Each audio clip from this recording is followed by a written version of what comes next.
It's time for the Warm-Ups Weekly NFL Injury Report with American Orthopedic and Sports Medicine's Dr. Steven Stoller. Visit them online at drstoller.com. All right, 20 past, 1 o'clock hour, like clockwork on a Thursday. Rich Quinones here. We'll take you up to 2 as we welcome in the good doctor, Dr. Steven Stoller. And, of course, check him out online, drstoller.com, from the American Orthopedic and Sports Medicine in Englewood, New Jersey. Some good injuries to get into. And, Doc, first and foremost, how you been?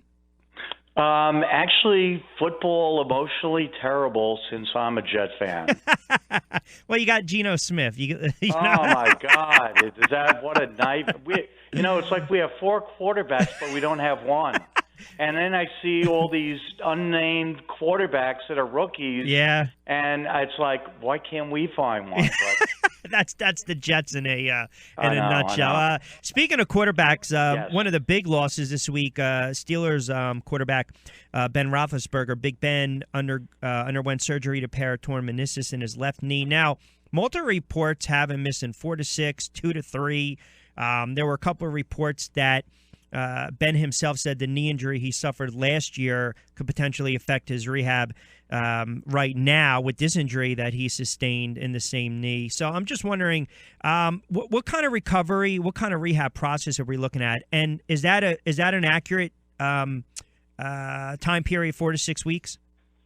I think that's reasonable, 4 to 6 weeks. I think what Ben Roethlisberger, stated in the press, I don't think that if he was playing for the Patriots that he would be speaking to the press anymore. But he had a sprain of his medial collateral ligament last year, and that healed uneventfully. So I don't think there should be anything unusual with this injury. And a lot of times in the papers they'll mention that he's getting a meniscal repair. They're getting meniscectomies, meaning they're taking out the torn portion, because a meniscal repair will keep them out for a year. You actually can sew a meniscus back together, but only certain tears that are near the edge where there's a blood supply, since they won't heal. And again, it's not a matter of rehabbing. It really takes 6 months to a year for it to heal. And even with that, only 79% of them will heal, and the others will re-tear.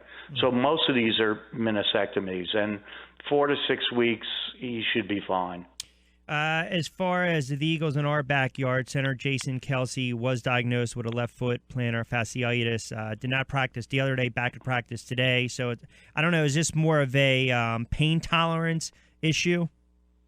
Yes, it is a pain tolerance issue, and it can be really painful, like someone sticking a needle in your heel. The plantar fasciitis is known to the public as a heel spur, and the injury involves pain and inflammation of a thick band of tissue that originates at the heel, runs along the bottom of your foot to your toes, and when you're walking, it acts like a bowstring. That's what gives you your arch, and it's like a shock absorber. Mm-hmm. So being that he's a center and he's carrying that kind of weight doesn't help. And also the shoe wear that they wear, the cleats, doesn't help. But they can treat him easily with a corticosteroid injection, physical therapy for stretching, and night splints, and even orthotics with anti-inflammatories. So I don't think he should be out long at all. Again, a couple minutes with our weekly NFL injury report with Dr. Steven Stoller from the American Orthopedic and Sports Medicine in Englewood, New Jersey. And, of course, you guys can call for information, of course, to book an appointment, 201-261-2000. Always getting those weekend warriors back out there to play and have a little fun and enjoy life. I'm curious, too, when LaShawn McCoy, we always talk about hamstring issues, and I know he hasn't practiced. He's been playing really well. It looks like he's turned back the clock.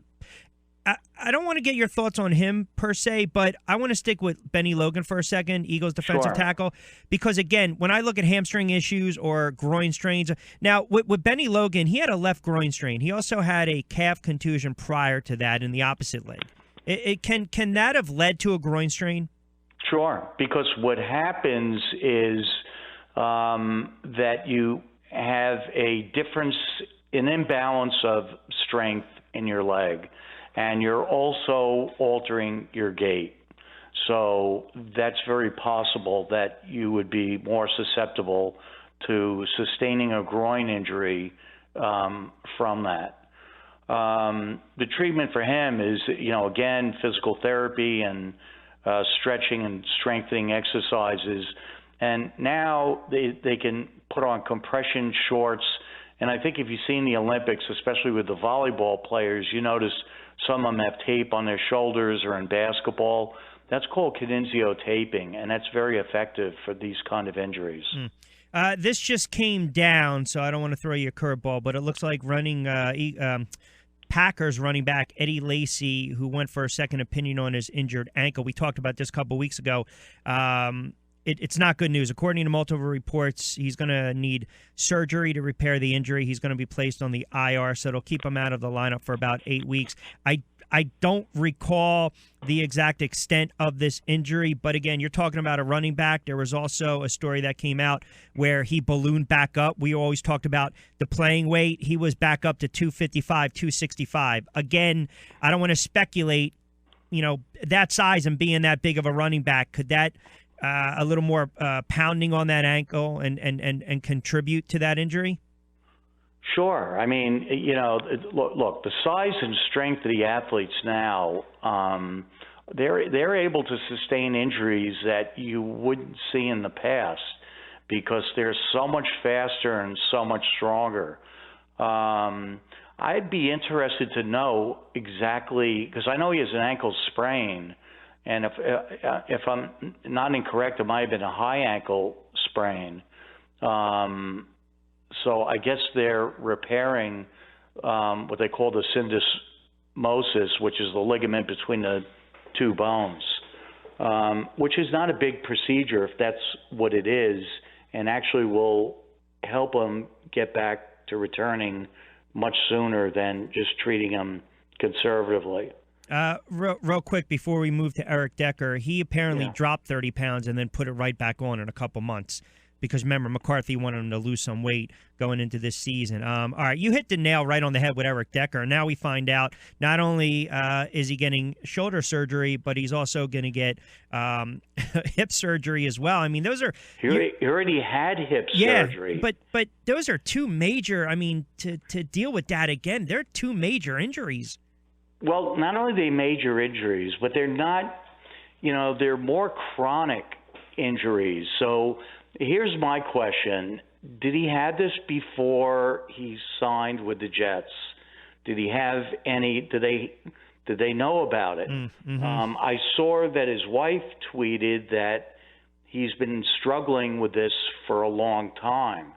So – and I never heard anything about his hip. And I do read all the information about the Jets. So when they sign him, I would have to assume that they have – the ability to look at his medical records and examine him. And I don't know how all this got missed because he's going to be out for 6 to 8 months for his hip, which he's already had done. And then he's going to start with his shoulder, and he's going to be out for another 6 to 8 months. So we may not see him for, over a year. Wow. Yeah, he signed that. I'm just looking. He signed a 5-year, $36.25 million contract with the Jets in 2014. So it's possible. I mean, it's possible. And then I read something where I forget the offensive coordinator for the Patriots was the coach when he was drafted. And he made some snide comment about him when he injured his foot that he was going to miss training camp. And then I guess he came in for training camp. So, I don't know if this is something that is was planned, but yeah, you don't like to say damaged goods, but you're right. I mean, they're supposed to do their due diligence with those medical records. Yeah, and I don't know why this. If he had all these problems, why wasn't it done in the off season? That's a question. Hey, it's bad enough they have quarterback issues. I don't know if Todd Bowles can handle that one. Yeah, true. Again, everyone out there, check out Dr. Stoller online, drstoller.com, and, of course, American Orthopedic and Sports Medicine. They give you a rundown on physicians, patient education, even some wonderful testimonials, as well as Q&A. Appointments preferred, not necessary. You can call them up at 201-261-2000. And, again, they'll get you back on your feet as quickly as possible, especially for those weekend warriors. Already starting week 7 of the NFL season. For you, a Jets fan, you might start looking ahead to maybe some baseball. You know what? How about this, Rich? All the Eagle fans, I'll give a 4-1 trade for Wentz. Just in case anyone's interested. Right. You know what? I'll pass that along to the Eagles brass for you. How's that? All right, I appreciate it. All right, hey, you have a good weekend. Good weekend. You got it. You too. Enjoy the games. Dr. Stoller, drstoller.com.